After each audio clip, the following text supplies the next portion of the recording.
সকলো বন্ধু বান্ধৱীকে অসমীয়া পাকঘৰৰ আন এটি ৰেচিপি ভিডিঅ'লৈকে আদৰণি জনাইছোঁ। আজি আপোনালোকৰ বাবে কণীৰ এটি খুবেই সোৱাদ লগা ৰেচিপি লৈ আহিছোঁ। আশা কৰিছোঁ আপোনালোকে ৰেচিপিটো চাই ভাল পাব।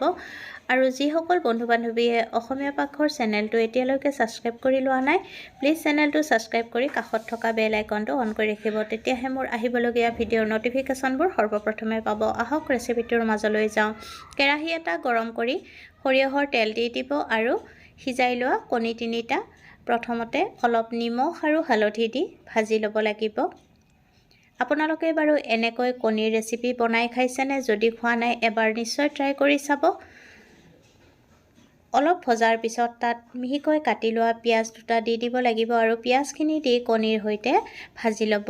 এতিয়া খুন্দি লোৱা আদা, নহৰু আৰু জলকীয়াখিনি দি দিব লাগিব আৰু তাৰ পিছতো লৰাই ভাজি থাকিব যেতিয়ালৈকে মছলাখিনিৰ পৰা ধুনীয়া গন্ধ বাহিৰ নহয়।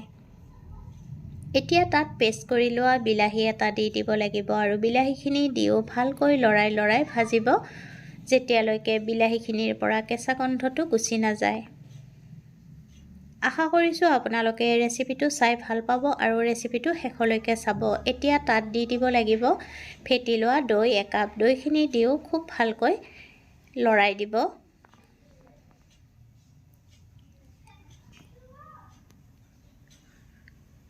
এতিয়া সোৱাদমতে নিমখ দিব, জিৰা গুড়ি, ধনিয়া গুড়ি, হালধি গুড়ি, কাশ্মীৰী ৰেড চিলি পাউডাৰ দি ভালকৈ মিহলাই ল'ব। একেবাৰে সহজ ৰেচিপি।